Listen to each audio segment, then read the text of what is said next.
Marathi hotspot हो मंडळी हो. हॉटस्पॉट इथंच आहे बर का. तर मग चला चॅनलला सबस्क्राईब करा आणि घंटी नक्की वाजवा. आपल्या सगळ्यांचा मराठी हॉटस्पॉट.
नाही आदि अंती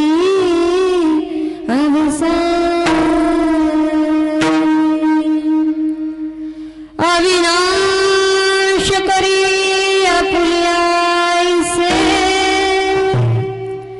अविनाश करी आपुल्याईसे लावे मनापिसे गोविंदा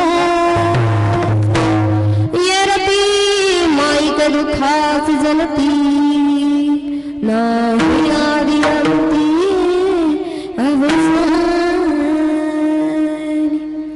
तुका म्हणे का मरण्याची सरे तुका म्हणे का मरण्याची सरे उत्तम येरती माईक दुःखाची जनती नाही आदि अंती अवसान विठाला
वरं पुंडरीकाय गातो मुनींद्रे समागद्यतिष्ठन्तमानन्द कन्दं परब्रह्मलिङ्गं भजे पाण्डुरङ्गं पाण्डुरङ्गाकार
कथेचा विस्तारू बाबाजी सद्गुरु दास तुका मनोज मारुत तुल्य वेगम जितेंद्रियं बुद्धिमतां वरिष्ठं वातात्मजं वानरयूथ मुख्यं श्रीरामदूतं शरणं प्रपद्ये आपुलात एकदेव करुणी भावा तेने विन जीवा सुख नहे येरती माईक दुःखाची जनती नाही आदि अंती अवसान विठाला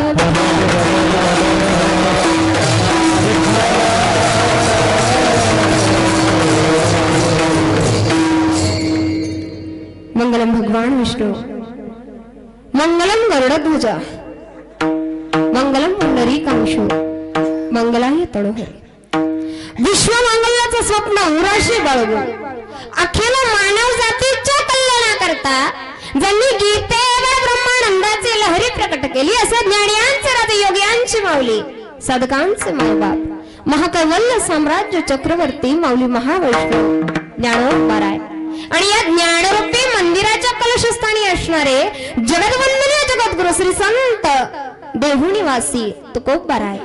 या तुकोबारायांचा चार चरणांचा आणि बहुतांशी सर्वांनाच परिचित असणारा असा हा अभंग की बहुतांशी वेळेला होतं असं की एखादा अभंग अति परिचयात अवध्य होऊन जाते, पण ज्या वेळेला कुठलाही अभंग वारंवार घेतला जातो त्यामध्ये निश्चित काही ना काहीतरी कारण मीमांसाही नक्कीच असते.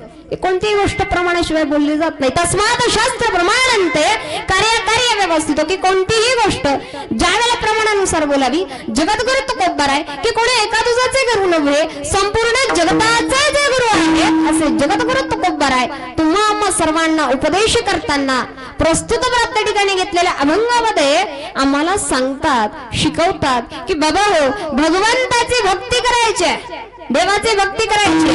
आम्हाला भगवंताची भक्ती करायची, पण कशा पद्धतीनं करावं. पहिल्या चरणामध्ये येतो तो परिहार आहे की देवाची भक्ती करायची, पण कुठल्या देवाला शरण जावं, कोणत्या भगवंताला शरण जावं. ज्या वेळेला आम्हाला भगवंताला आपलंस करायचंय तर तो देव कुठला तरी एकच असावा, कुठला तरी एकच असावं. बरी आहे पुढे जाऊन सांगावं का तो प्रत्याहार आहे की येरती माईके दुःखाची जनती नाही आधी अंती अवसानी की आधीपासून अंतापर्यंत जे काही दुःखामुळे आहे या दुःखामुळे संसारात आमची सुटका व्हावी याच्याकरता भगवंताला आपलंस करायचं, देवाला आपलंस करायचं. बरं त्याही पुढे जाऊन ज्या वेळेला तिसऱ्या चरणामध्ये आम्हाला सांगावं की तुम्हाला नेमकं करायचं काय. तिसऱ्या चरणामध्ये आलंय ते परिश्रम आहेत की करायचं काय, तर भगवंताला आपलंस करत असताना कसं करायचं तर त्याच्या नामाची ओढ, आवड, वेड आमच्या मनाला लावून घ्यायला सांगितलंय की आमच्या आत्म्याला लावायला सांगितलंय. कारण ज्या वेळेला अविनाशी म्हणावं, अविनाशी हा शब्द शरीरास कधीही संबोधून येत नाही. कारण शरीर कसं आहे, महिला मंडळ शरीर कसं आहे, विनाशी आहे बरोबर. पुरुष मंडळ शरीर कधी ना कधी तरी जाणार आहे, पण अविनाशी म्हणणारे जगद्गुरु तुकोबाराय अविनाशी शरीराला म्हणत नसून आमच्या नरदेहामध्ये असलेल्या आत्म्याला सांगतात की अरे बाबा तू कर काय, की करायचं काय तुला, फक्त एवढंच करायचं की भगवंताच्या नामाची पिस, भगवंताच्या नामाचं वेड मनाला लावून घ्यायचं. जेणेकरून शरीर किती जरी बदलली तरी मन आत्मा त्याला ते पूर्व संचित पूर्व स्मृती असल्या कारणानं किती जरी शरीर बदलली तरी भगवंताचं नामचिंतन तो विसरणार नाही. बरं याही पुढे जाऊन शेवटच्या चरणामध्ये सांगावं ती फलश्रुती आहे. याने होणार काय तर जेव्हा कधी तू या नरदेहात जाशील, या संसारात जाशील, या भूलोकात जाशील, या इहलोकात जाशील, त्यावेळेला तुझ्या पाठीमागे तुझी काहीतरी कीर्त उरणार आहे, तुझं काहीतरी असं महत्व त्या ठिकाणी राहणार आहे. आणि अशी तुझी कीर्त राहावी म्हणून तू काय कर, भगवंताला आपलंस कर. अभंगाचा सरळ भावार्थ विठ्ठल विठ्ठल.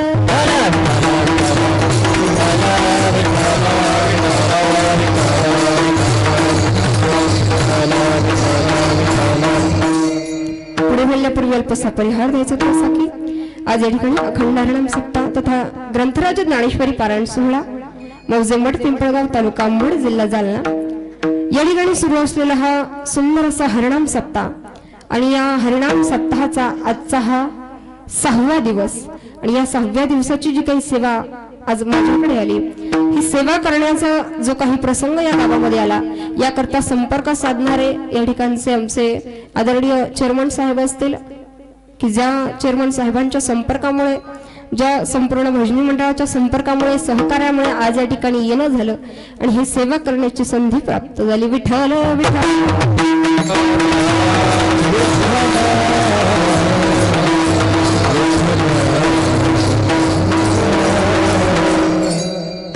प्रस्तुत प्राप्त ठिकाणी ज्या कीर्तन सेवेकरता आपण या ठिकाणी उपस्थित आहात या कीर्तन सभेच्या निमित्तानं आदरणीय गायनाचार्य शरदजी महाराज देवडे असतील, आदरणीय गायनाचार्य ज्ञानेश्वर महाराज कावळे असतील, आदरणीय गायनाचार्य अर्जुनजी महाराज कावळे असतील, त्याचप्रमाणे आदरणीय महाराज उबाळे महाराज असतील. या ठिकाणी असणारे मृदंगाचार्य हरिभक्तीपरायण आदरणीय महेंद्रजी महाराज शेळके असतील. आणि या ठिकाणी विशेष ज्यांची उपस्थिती अशी लाभली ते या महाराष्ट्रातले सुप्रसिद्ध असे साऊंड सिस्टीम चालक असतील की या ठिकाणची सिस्टीमही अतिशय सुंदर आहे आणि ती ऑपरेटिंग करण्याकरता म्हणा किंवा आमच्या मालकांचे सहकारी म्हणून म्हणा किंवा या ठिकाणी उपस्थित असणारे असे आमचे आदरणीय सोमनाथजी महाराज हिवाळे असतील आणि आदरणीय महाराष्ट्रातील नामवंत कीर्तनकार श्री शिवचरित्रकार गजानन महाराज देठे या ठिकाणी उपस्थित आहे. त्याचप्रमाणे नंदकिशोरजी झिगे चेअरमन साहेब या ठिकाणी उपस्थित आहे. ज्यांच्या घरी भोजन झालं असे असणारे आमचे भानुदास भाऊ झिगे असतील, कारण ज्यांची खावी पोळी त्यांची वाजवावी, सुंदर असं भोजन झालं. या ठिकाणी उपस्थित असणारे संपूर्ण आदरणीय गायनाचार्य टाळकरी माळकरी विणेकरी, या ठिकाणचे भालदार चोपदार हार्मोनियम वादक, त्याचप्रमाणे साऊंड सिस्टीम या ठिकाणी असणारे सर्वच बाल वारकरी, कारण ज्या वेळेला महाराज आपली लेकरं या ठिकाणी उभी राहतात, आपल्या लेकराला जर समजा अभंग म्हणता आला नाही तरी चालेल, पण कमीत कमी या वयात लेकरं टाळ वाजवतायत, टाळी नाही टाळ वाजवतायत, हे फार महत्वाचं. या ठिकाणी उपस्थित असणारा संपूर्ण बालवारकरी वर्ग असेल, या ठिकाणी उपस्थित असणारे तुम्ही सर्व श्रोतेवृंद असाल आणि परिसरातील संपूर्ण ज्येष्ठ श्रेष्ठ आदरणीय अशी सर्व गुरुजन मंडळी, संपूर्ण टाळकरी मंडळी, संपूर्ण विनेकरी मंडळी, संपूर्ण असणारी ज्येष्ठ श्रेष्ठ वारकरी, या सर्वांचेच आभार आणि सेवेला सुरुवात. विठ्ठल विठ्ठल.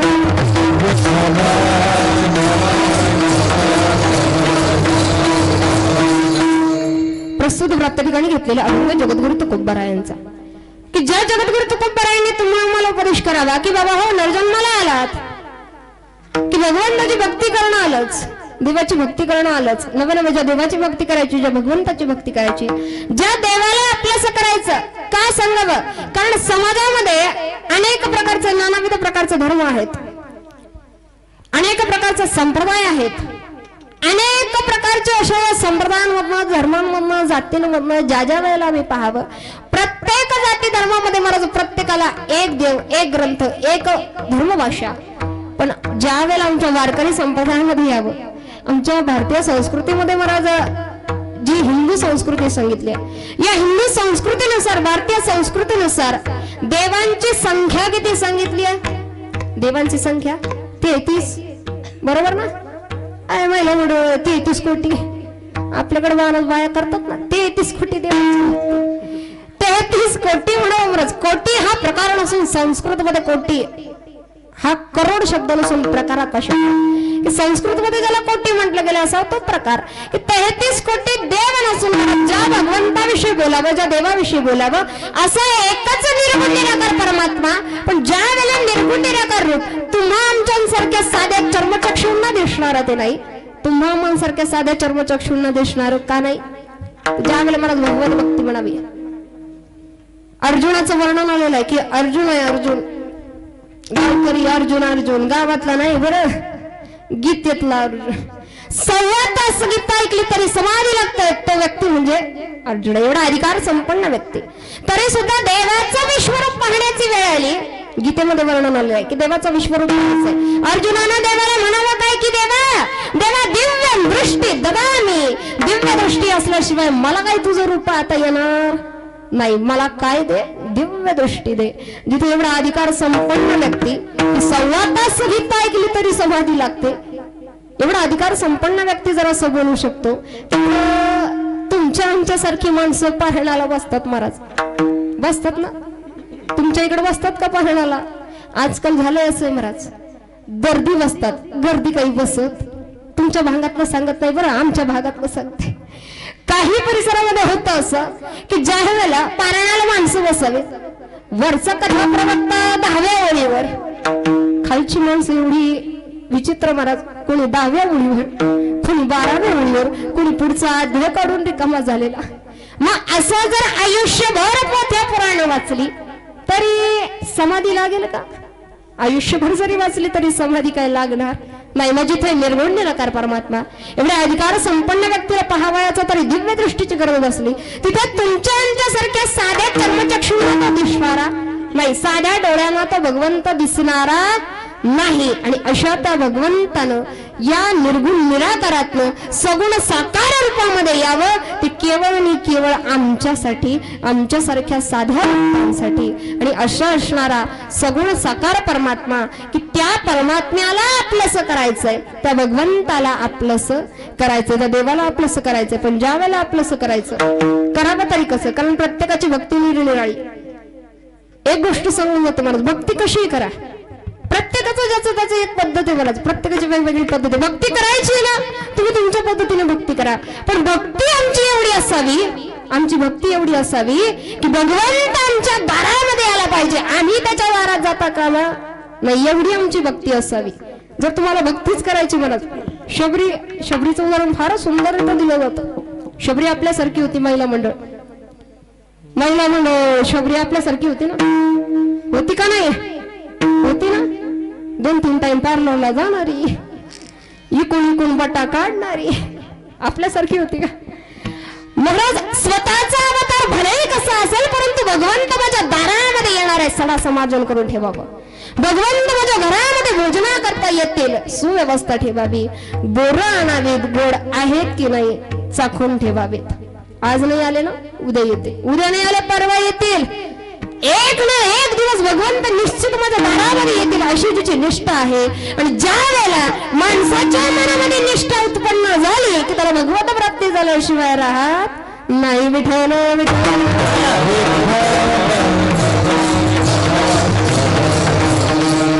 ज्या वेळेला भगवत प्राप्ती करायची, भगवंताला आपलंसं करायचं, देवाला आपलंसं करायचं. ज्या वेळेला भगवंताला आपलंसं करायचंय, समाजामध्ये आम्ही सांगावं की बाबा देवाला शरण जा, भगवंताला शरण जा. देवाला ज्यावेळेला शरण जायचं, भगवंताला ज्यावेळेला शरण जायचंय, नेमकं कुठल्या देवाला शरण जावं? कारण समाजामध्ये काही व्यक्ती अशा असतात की ज्या आदरणीय असतात, आणि काही व्यक्ती अशा असतात की ज्या नाव घेण्याच्याच पात्रतेची नसतात. आता स्वतःहून सांगायचं भगवंताची भक्ती करा, पण कोणत्या देवाची करा हे काही सांगितलेलं नाही. बऱ्याच ठिकाणी होतं असं, जगद्गुरु तुकोबराय वर्णन करून जातात, पण प्रस्तुत प्राप्त ठिकाणी नाव काही घेत नाही की अमुक अमुक एखाद्या देवाला शरण जा.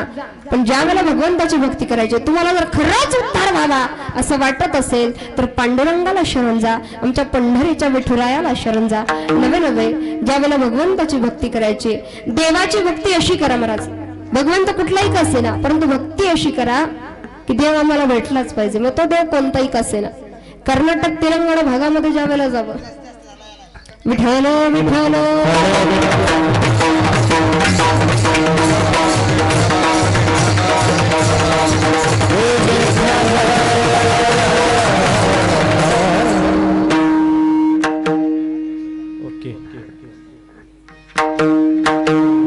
ज्या वेळेला वर्णन करावं, आपला कर्नाटक तेलंगणा भाग आहे महाराज. या कर्नाटक तेलंगणा भागामध्ये शैवपंथी लोक बरेच आहेत. शैवपंथी, आता शैव आणि वैष्णव काही वेगळे नाही, धाडी आणि हरी यांच्यामध्ये भेद केला जात नाही, परंतु त्या परिसरामध्ये शिवभक्तपरायण लोक बरीच आहेत. आता शिवभक्तपरायण म्हटल्यानंतर सोमवारी ज्या वेळेला महाराज महादेव नाही का, सोमवारी महादेवाचा उपवास करावा. त्या आया बाया असल्या कडक उपवास करीतात महाराज. त्यांच्याकडे जर पाहिलं ना, असलं सवळ पाळणार, यांच्यासारखा भक्त दुसरा कुठंच, महादेवाचा असा भक्तच कुठं नाही असं वाटावं. पण एकदा का सोमवार गेला तो महादेव कुणी को गायब झाला, सापडत सुद्धा नाही. सोमवार गेला, मंगळवार आला का उठला देवीचा भक्त.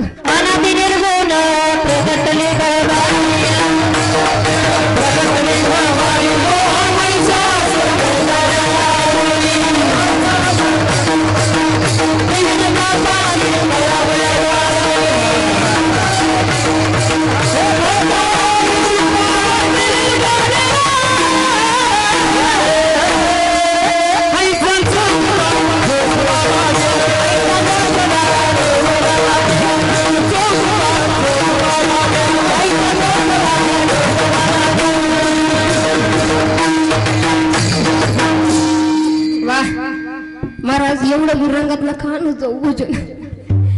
ज्या वेळेला कीर्तन झालं महाराज, कीर्तनामध्ये असं आईचं भोजन घेतलं, आईचं भजन घेतलं, भजनी मंडळानं असं काही भजन घेतलं, असं काही भजन घेतलं. आणि जेव्हा पाठीमागून एक बाई उठली, बाई लागली मला बरं तिथंच नाही थांबले महाराज, घुमत घुमत घुमत घुमत घुमत पुढं आले आणि घुमता घुमता झालं असं गडी माणसातून एक जण उठला. तो गडी माणसातून उठलेला तो माणूस म्हणतो, बोल आई म्हणते थांब बघता. तो होता त्या बाईचा नवरा. तो म्हणतो बोल आई. आई म्हणते थांब बघता. म्हणलं चलून द्या उजड असतो. बरं झालं असं घुमता घुमता आई पुढे आले आणि असं घुमता घुमता असं करतात ना महिला म्हणून असं करता करता करता गळ्यात एक दाण्याची माळ होती, सोन्याच्या टपोऱ्या मोत्यांची माळ. काय म्हणतात ग महिला म्हणून? बोरमाळ. त्या सोन्याच्या टपोऱ्या मोत्यांची माळ, त्या माळीमध्ये बोट अडकले, माळ तुटले, मनी सगळे विखुरले. आता मनी विखुरल्याच्या नंतर झालं असं बाईच्या अंगात आलेली आई काही खरी, आई काय खरी नव्हती महाराज. तिनं विचार केला, आता जर नवऱ्याचं लक्ष नाही, मणी जर गोळा केले नाही तर नवऱ्याच्या पाकिटातनं पैसे काढू काढू माळ केली, त्याचा काही उपयोग व्हायचा? लोकच मणी घेऊन जायचे. तिनं विचार केला महाराज आता करावंच काय. मग तिच्या डोक्यात एक आयडिया आली. अंगातली आई काही खरी नव्हती, आई पार गायबच केली. आई गायब झाली. बाबाला जय बाबा देवानी, तुटली माझी एक दाणी, पाहता काय धनी वचला रमणी नेला कोणी. नवऱ्याचं लक्ष मुलांकडे जावं म्हणून देवाची अदलाबदल जिनं केली. आता बायांच्या अंगामध्ये माणसांच्या अंगामध्ये किती येतो हा काय माझ्या अभ्यासाचा स्वतंत्र चिंतनाचा विषय नाही, ज्याच्या त्याच्या श्रद्धेचा विषय. माणसाच्या मनामध्ये श्रद्धा जरूर असावी, परंतु अंधश्रद्धा नसावी. आज या समाजामध्ये श्रद्धेचा वापर अंधश्रद्धेसाठी करणारे लोक सुद्धा बरेच. भगवंताची भक्ती करायची, श्रद्धेनं करा. आठवड्यांचे वारंवार आता आमच्या बहुतांशी पाठच झालेत नाही का. बऱ्याच ठिकाणी आम्ही ऐकतो मला सोमवारी महादेव, मंगळवारी देवी, बुधवारी विठोबा, गुरुवारी दत्तात्रय, शुक्रवारी अंबिका, शनिवारी हनुमंताची शरणांगती आणि रविवार आभारी आला.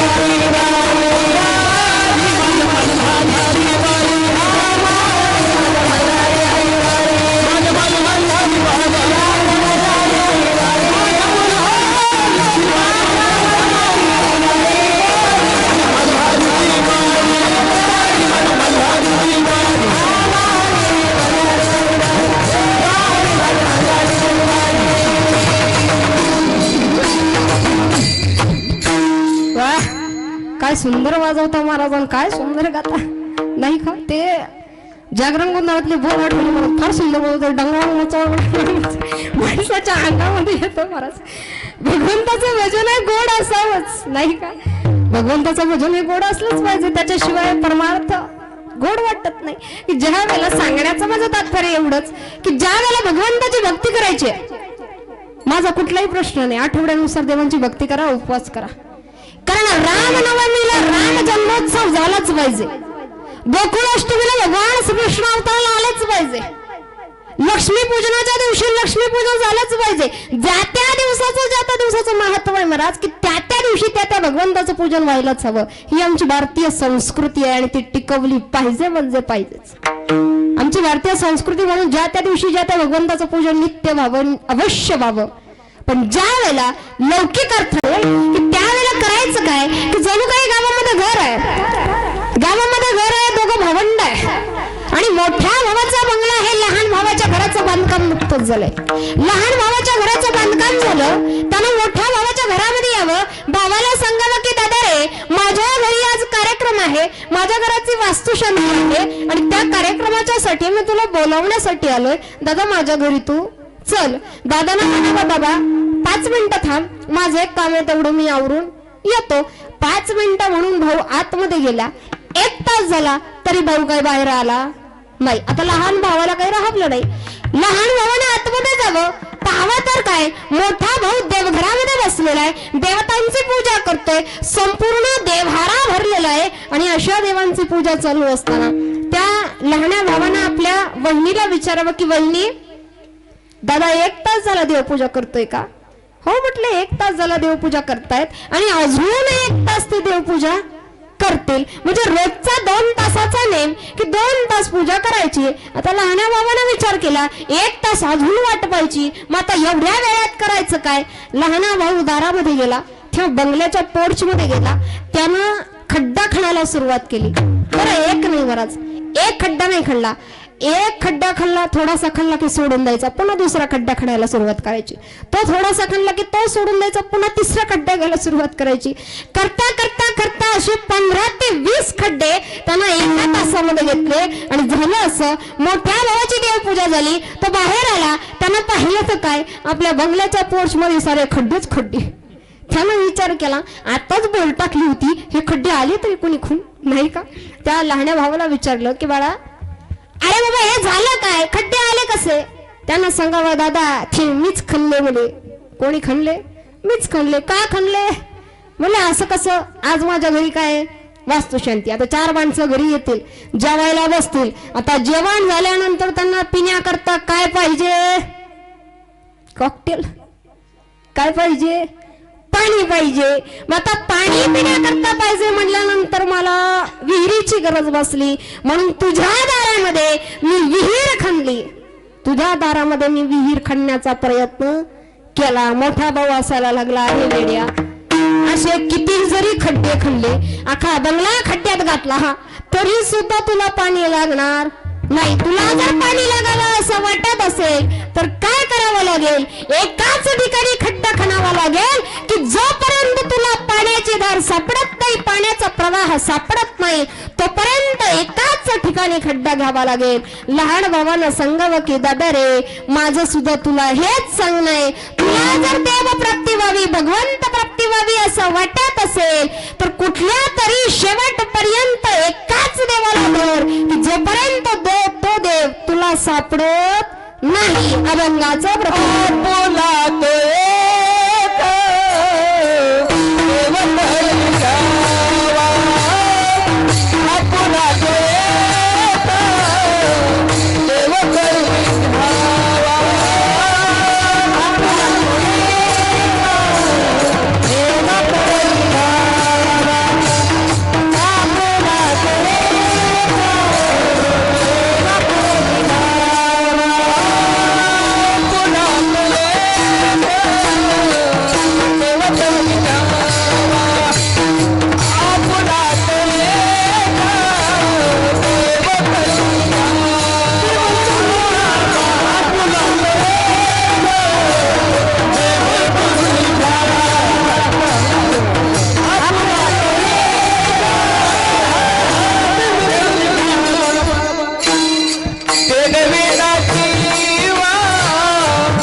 जीवा सुख नव्हे की भगवंताला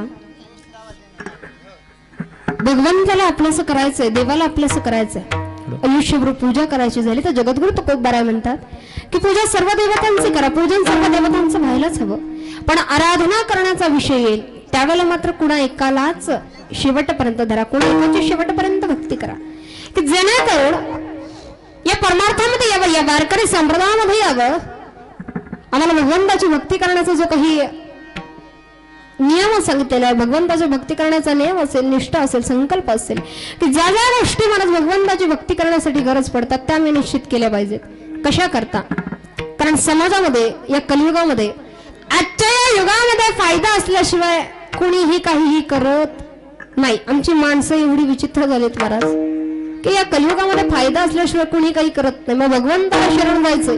तुझे जगद्गुरु तुकोबराय जरी सांगत असले की बाबा हो भगवंताला शरण जा, देवाला शरण जा, तरी का जा, कशा करता जा, का जायचे देवाला शरण, भगवंताला शरण जायचंय कशा करता जायचं की जे मोक्ष प्राप्ती सांगावी. भगवंताला शरण जाणं असेल ते कशा करता तर मोक्ष प्राप्ती करता. मोक्ष मोक्ष म्हणजे तरी काय.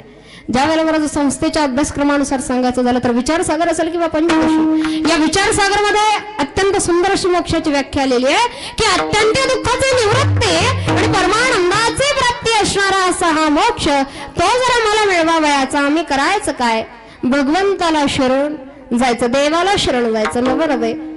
भगवंताला शरण का जायचं, आता मोक्ष सांगितला, मोक्षाची व्याख्या सांगितली महाराज, पण ठराविक लोक सोडता, काही काहींच्या डोक्यावरून जातं मोक्ष म्हणजे तरी काय. ज्या वेळेला शास्त्र असेल, द्वैतवाद असेल, अद्वैतवाद असेल, निर्विकारपण असेल, सगळं साकार रूप असेल. शास्त्रीय भाषेमध्ये बोलायचं झालं, धर्म भाषा असेल की धर्म धर्म धर्म म्हणजे तरी काय, धर्माचे लक्षण तरी काय की अध्यात्म धर्म हा किंवा तस्य लक्षण मितीचे दुच्चते यगादिरेव धर्म हा किंवा तव प्रयोजन वदर्थ. शास्त्रीय भाषेमध्ये बोलायचं झालं, द्वैताद्वैताच्या भाषेमध्ये बोलायचं झालं तर बऱ्याच वेळेला व्हायचं असं, आम्ही आमचं बोलतोच आहे आणि तुम्ही तुमचं ऐकताच आहे, पण कानामध्ये काही प्रवेश करत नाही. म्हणून तुमच्या भाषेत तुम्हाला समजेल, रुचेल, पटेल अशा भाषेत सांगण्याचा प्रयत्न करते की देवाला शरण का जायचं की ज्या वेळेला या संसारामध्ये आम्ही यावं, या यहलोकामध्ये आम्ही यावं, जे जन्मल्यापासून मरेपर्यंत सांगितलेलं दुःख आहे की या संसारामध्ये आल्यानंतर आम्ही सुख शोधू जातो. ते सुख नेमकं कशात आहे, सुख ज्ञानात आहे, विज्ञानात आहे, अज्ञानात आहे, प्रज्ञानात आहे, भोगत्यात आहे, उपभोगत्यात आहे, विषयात आहे, संसारात आहे. सुख नेमकं कशात आहे, ते सुख जर शोधायचं झालं तर सुख कशात आहे, सुख विषयात आहे का. विषय कळतात का, विषय पुरुष मंडळ, विषय विषयात सुख आहे का, आहे का नाही, नक्की. पाठीमागची पुरुष मंडळी तुम्ही काय वेगळ्या पक्षाचे नाही, बरं दिसता येत ना. हा म्हणायचं नाही तर नाही म्हणायचं. विषयामध्ये सुख आहे का, आहे का. महिला मंडळाला घाबरलं का काय पुरुष वर्ग, असं तर काही नाही ना. का बाई कीर्तनाला आली म्हणून बोलायचं नाही, काही ठिकाणी होतं असं महाराज. कीर्तनाला येणाऱ्यांचे पण बरेच प्रकार असतात. काही जण नुसते पाहायला येतात, बाई दिसतच कशी असं, बाई बोलतच कशी असं. काही जण सिद्धांत म्हणून ऐकायला येतात, काही जण दृष्टांत म्हणून ऐकायला येतात, काही जण अध्यात्म, काही जण परमार्थ म्हणून ऐकायला येतात. बाबा हो काही म्हणून ऐकायला या, पण कमीत कमी आम्ही विचारलेल्या प्रश्नांची उत्तर तरी देत चला.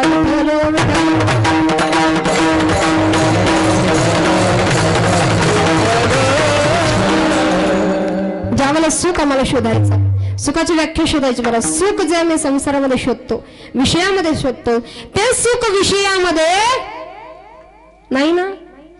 नक्की पहा बरं, कोणी बदलायचं नाही. तुमचं म्हणणं असं आहे का विषयामध्ये सुख, पण माझं म्हणणं असं आहे का विषयामध्ये सुख आहे. आता कसं, कारण कोणतीही गोष्ट प्रमाण दिल्याशिवाय महाराज लोकांनी तरी बोलायची नसते. जे प्रमाण देऊन बोलतात ते प्रामाणिक महाराज असतात. मग प्रमाण द्यायचं काय महाराज, संसारात सुख आहे, विषयात सुख आहे असं माझं म्हणणं. तर त्याचं असं कारण आहे महाराज की हा गुळाचा खडा मी खाल्ला, मला सुख झालं का दुःख झालं, भजनी म्हणतो काय झालं, सुख झालं ना. मग विषयामध्ये सुख आहे की नाही, विषयामध्ये सुख आहे ना बाबा, विषयामध्ये सुख. जर समजा एखाद्याचं 35व्या वर्षापर्यंत लग्न जमलं नाही, तरुण मंडळी लग्न म्हणलं का कानच टाऊ खरलेत. 35व्या वर्षापर्यंत एखाद्याचं लग्न जमलं नाही आणि 35व्या वर्षी एखादीनं प्रसन्न होऊन माळ घातली, त्याला सुख होईल का दुःख होईल, सुखच होणार. मग विषयामध्ये सुख. जर समजा तुम्हाला 50 लाखाची लॉटरी लागत असेल तर काय दुःख होणार, सुखच होईल. म्हणजे विषयामध्ये सुख आहे. जर समजा तुमच्या हातात वाटी आहे, वाटीमध्ये लोणकडी तुपातले गुलाबजामुन आहेत, एक गुलाबजामुन तुम्ही खाल्ला, फक्त समजा एक गुलाबजामुन तुम्ही खाल्ला, तुम्हाला काय झालं ग मावश, सुख झालं ना. मग विषयामध्ये सुख, विषयामध्ये सुख, विषयामध्ये सुख आता माझं म्हणणं असं का विषयामध्ये सुख नाही. तुम्ही म्हणता बाई नाही भाऊ नाही बाई आणली तरी कुठून नाही का मिनिटाला बदलते. बरं आता विषयामध्ये सुख का नाही. मी खाल्लेला गुळाचा खडा उभ्या राहिल्या पावशेर गुळ जर मी कीर्तन संपेपर्यंत खाणार तर नाही, पण जर खाल्ला तर कीर्तन संपल्यानंतर माझी शुगर सुद्धा वाढल्याशिवाय राहणार नाही. म्हणजे विषयामध्ये सुख नाही. जर समजा एखाद्याचं 35व्या वर्षापर्यंत लग्न जमलं नाही आणि 35व्या वर्षी एखादीनं प्रसन्न होऊन माळ घातली, पण ती जर का कर्कशा निघाली, हे बोला असं किती असलं तर असं व्हायला वेळ लागत, म्हणजे दुःख प्राप्त झाल्याशिवाय राहत नाही. जर समजा 50 लाखाची लॉटरी लागली, पण पैसा येण्याकरता जसा योग हवा तसा टिकवण्याकरता सुद्धा क्षम असलाच पाहिजे. 50 लाखाची लॉटरी लागली, चोराईने पावलात ठेवली, मार मार मार मार होते ते 50 लाखही नेले आणि खिशात 50 रुपयाची चिल्लर होती ती काढून नेली. दुःख प्राप्त झाल्याशिवाय राहिली नाही. तरी 21वा खाल्ला बाबा हो, अन्न लोकच आहे, पोट आपलंय, कोणी किती घे म्हणलं तरी अग्रह नावाचा दुष्ट ग्रह मोडता आला पाहिजे. 21वा गुलाबजामुन जेव्हा पोटात गेला त्याच्या सकट पहिल्या विसांनी देहत्याग, लक्षात आलं ना, देहत्याग केला. सांगण्याचं तात्पर्य एवढंच की ज्या वेळेला आम्ही सुख शोधू जातो, निश्चितपणे त्या विषयामध्ये आम्हाला सुख वाटतं, पण तसं नसतं. समाजामध्ये बऱ्याच गोष्टी जशा वाटतात दिसतात तशा त्या आतमध्ये नसतात. दिसतं तसं नसतं. कधी कुणाच्या वयाकडे जाऊ नका. कीर्तनाच्या अगोदर, कीर्तनाला उभं राहण्याच्या अगोदर लोक आमच्याकडे पाहून म्हणतात, महाराज आजची कीर्तनकार तुम्हीच का.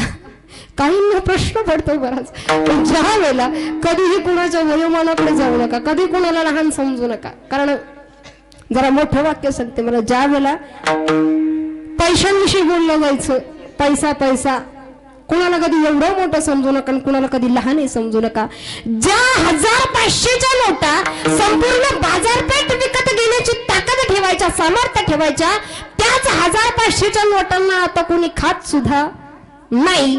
माणसाची गती सुद्धा अशी असते की एका विशिष्ट क्षणापर्यंत त्या व्यक्तीचं अस्तित्व दिसतं, पण कधी कधी तसं नसतं, आणि कधी कधी जे दिसतं तसं मुळात नसतं. ज्या वेळेला भगवान परमात्म्याची सेवा करायची, संसारामध्ये जे सुख शोधतो ते तसं नसतं. मग कसं असतं तर अनुभवाचं दुसरं चरण माई के मुखाची जनाती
सुखे दुःखास जनिते नाही आदी अंती अवसानी.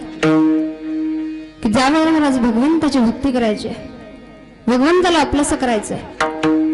जगद्गुरु तुकोबराय तुम्हाला मला सांगतात की बाबा भगवंताला आपलंसं करायचं कशा करता. कारण ज्या संसारामध्ये ज्या मायेमध्ये आम्ही गुरफटले जातो, की ज्या जीवाला जन्माला यावा जो मुळातच ब्रह्म आहे, अशा जीवाला जन्माला आल्यानंतर ज्या व्यावहारिक जगामध्ये व्यावहारिक नाम दिलं जातं, या नामानुसार या मायेमध्ये गुरफटलेला जीव आयुष्यवर्धन पुत्रद्वारा यांच्याद्वारे भगवंताला विसरून जातो, स्वतःचं कर्म विसरून जातो. पण ज्या वेळेला या कर्मामध्ये या मायेमध्ये गुरफटलेला जीव त्याला याच्यातनं सुटायचं झालं तर भगवंताशिवाय संतांशिवाय ग्रंथांशिवाय दुसरा मार्ग नाही, दुसरा पर्याय नाही. आणि कशा करतात तर हे सगळं जे काही आपण आनंद मानतो, ज्या संसारामध्ये सुख आम्ही शोधतो ते आधीपासून अंतापर्यंत कुठं म्हणजे कुठंच नाही. वाटतं पण तसं नसतं नाही का. ज्या संसारामध्ये आम्ही येतो, संसारात सुख, पुरुष मंडळी संसारात सुख आहे का नाही. संसारात सुख नाही कधी करून झाल्यावर नाही का महाराज. संसार असा आहे महाराज, किती नाही मला करावा तर लागतोच. संसार तसाही करावा तर लागतोच, पण संसार करायचा कसा. एके ठिकाणी सुंदर असं उदाहरण आलेलं आहे की संसार बाबा परमार्थ करायचा झाला तर संसार सोडण्याची काही गरज नाही. परमार्थ करायचा आहे, संसारही करावा. संसार करायचा परमार्थही करावा, पण करावा कसा. जेणेकरून पाण्यामध्ये त्या चिखलामध्ये कमळ उमलतं, पण ते त्या चिखलापासनं पाण्यापासनं अलिप्त असतं. तसं संसारात राहून संसारापासनं अलिप्त राहून आम्हाला परमार्थ करता आला.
मराठी हॉटस्पॉट. हो मंडळी हो, हॉटस्पॉट इथंच आहे बर का.